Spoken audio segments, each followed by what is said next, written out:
చేశారు ఏమిటి అనే విషయాలు కోర్టులో ఉన్నాయి. ఆయన తప్పు చేయలేదా? కోర్టు తప్పు చేశారో చేయలేదా పోలీసులు ఎవరు, నువ్వెవరు, నేనెవరు డిసైడ్ చేయడానికి? మనకు కనపడుతుంది కదా సార్ ఆయన మాట్లాడిన మాటలు, చేసిన వ్యాఖ్యలు. బాలకృష్ణ తప్పు చేశారు రైట్ చేశారు చెప్పండి నాకు. ఏ అంశంలో? మొన్న శాసనసభలో మాట్లాడింది ఆయన కొంచెం ఆ రోజు ఆ విధంగా మాట్లాడటం ఖచ్చితంగా తప్పే. రైట్ సైడ్ ఒక రెండు మాట చెప్పు. తప్పే. తప్పే కదా? తప్పే.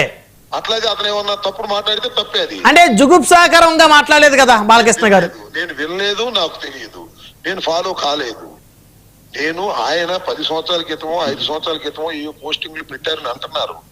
వాటిని నేను ఫాలో కాలేదు. ఫాలో అయితే చెప్తాను, కాదు కదా. నేనేం ప్రిపేర్ కాలేదు. నేను మీకు పంపిస్తా రాంబాబు గారు, కొన్ని పంపించండి, నేను దాన్ని చెప్తాను. ఒకటి మాత్రం వాస్తవం, ఏమి చేసినా పోలీసులు కొట్టడం రైటా తప్ప?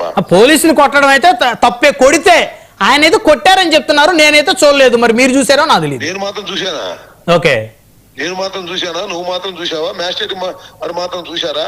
వచ్చిన తర్వాత దెబ్బలుంటే కోర్టుకు హాస్పిటల్కి పంపుతారు, మెడికల్ టెస్ట్ చేస్తారు, గాయాలు ఉన్నట్టుగా సర్టిఫికేట్ వస్తే పోలీసుల మీద యాక్షన్ తీసుకుంటారు. This is the procedure.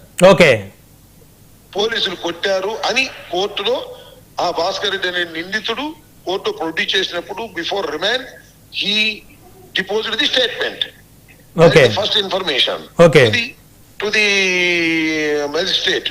అది కేసు. అర్థమైందా? అది రైట్. చివరగా రాంబాబు గారు, మీరు రెడ్ బుక్ మీద చేసినటువంటి వ్యాఖ్యలు మళ్ళీ ఏమైనా వెనక్కి తీసుకునేటువంటి ఆలోచన ఉందా సాయంత్రానికి కానీ రేపటికి కానీ? ఇంకేదైనా ఉంటే ముందుకు తీసుకుంటా, వెనక్కి తీసుకోను. సైతం మీరు యుద్ధం ప్రకటించారు అయితే రెడ్ బుక్ మీద? ప్రకటించాను. ఇప్పుడేంటి పిచ్చోడా? అవునా? ఇప్పుడు ప్రకటించాను. ఇదే డైలాగు 6 నెలల క్రితం ఇదే తిరుపతిలో చెప్పా. పవన్ కళ్యాణ్ లోకేష్ రెడ్ బుక్ కి నాకు కూడా భయపడుతుంది. ఓకే రాంబాబు గారు, ధన్యవాదాలు. అమ్మటి రాంబాబు గారు ఫోన్ లైన్ అందుబాటులోకి వచ్చినందుకు.